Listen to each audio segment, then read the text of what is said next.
2014. Donc ce sont des partenariats très longs que nous avons avec la rue, l'Agence de la réhabilitation et de la rénovation urbaine et la Caisse des prêts et de soutien aux collectivités locales. Sur le domaine de l'appui aux investissements communaux, c'est quasiment 200 millions d'euros qui ont été de parcs d'espaces verts. Sur l'Agence de la réhabilitation et de la rénovation urbaine, c'est plus de 200 millions d'euros qui ont été engagés sur la réhabilitation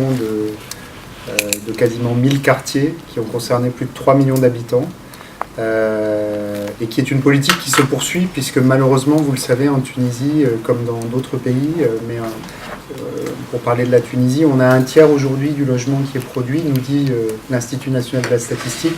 qui est informel, en tout cas qui se fait en dehors des procédures réglementaires de constitution des habitations et des immeubles. Donc ça veut dire que malheureusement, on a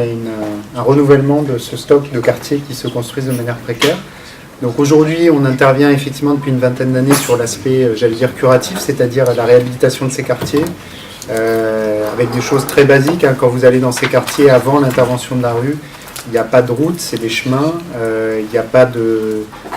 collecte des eaux de pluie, donc dès qu'il pleut, c'est inondé.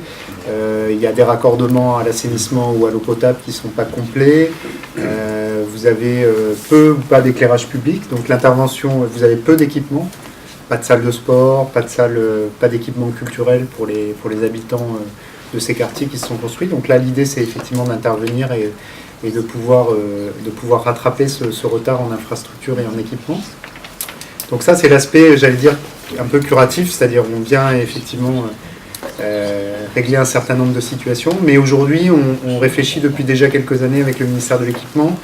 et c'est toute l'ambition qu'on porte pour les prochaines années, de développer l'autre pan qui est la politique préventive.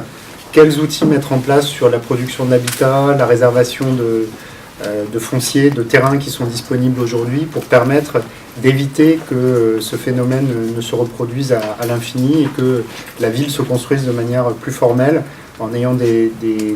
malgré tout des logements qui soient abordables pour les populations. C'est pas facile, c'est facile dans aucun pays, c'est effroyablement complexe, mais c'est tout l'enjeu qu'on s'est donné de pouvoir intervenir à l'avenir sur ces deux catégories-là. Sur la formation professionnelle, ça fait une vingtaine d'années qu'on intervient et ça nous a permis soit sur de la création de nouveaux centres, soit sur de la réhabilitation de centres existants, soit sur de la transformation de certains centres qui ont changé de vocation, soit sur de l'équipement, de pouvoir intervenir sur environ un quart des centres de formation professionnelle aujourd'hui gérés par le dispositif du ministère de la formation professionnelle et de l'emploi, avec l'agence tunisienne de la formation professionnelle. Et ce sont aujourd'hui des politiques sur lesquelles on ambitionne avec le ministère d'accompagner les centres de formation professionnelle vers une évolution de leur rôle en leur donnant plus d'autonomie, parce qu'aujourd'hui c'est un système qui est assez centralisé, et les centres ont assez peu d'autonomie finalement. Et il y a une volonté forte du ministère aujourd'hui de donner plus d'autonomie aux centres pour qu'ils puissent s'ouvrir sur leur territoire, intégrer à leur gouvernance davantage les entreprises et le tissu des entreprises du territoire sur lequel ils sont implantés, pour pouvoir adapter leur formation et pouvoir mieux répondre aux besoins du territoire que ce que ça n'est le cas aujourd'hui. Donc ça, c'est un enjeu très fort qu'on porte avec le gouvernement sur ce secteur-là. Et puis sur le secteur du transport, c'est un secteur sur lequel on intervient depuis une quinzaine d'années. Aujourd'hui, essentiellement sur le Grand Tunis. On est intervenu sur l'extension du métro léger de Tunis, la réhabilitation de la ligne TGM Tunis-La Goulette-La Marsa. Aujourd'hui, le chantier du RFR qui est en cours et qui, dans quelques temps, permettra à l'agglomération de bénéficier un petit peu de l'équivalent du RER français sur Tunis et donc d'étendre ce réseau de transport. Ce sont des gros projets et on ambitionne demain, s'il y a d'autres projets dans d'autres grandes villes, et notamment il y a un projet qui est en émergence à Sfax, de métro léger, de pouvoir apporter l'expérience, la modeste expérience qu'on a eue dans le financement de ce qui s'est fait à Tunis, de pouvoir l'apporter également à la société du métro léger de Sfax qui va conduire ce projet-là, en plus des financements qu'on sera amené à y apporter. Le numérique, je vous l'ai dit, c'est un secteur sur lequel on est en dialogue avec le gouvernement. On n'a pas encore aujourd'hui de projet en stock, j'allais dire, mais on est en train de réfléchir pour voir comment on pourrait s'associer, notamment parce que à travers nous,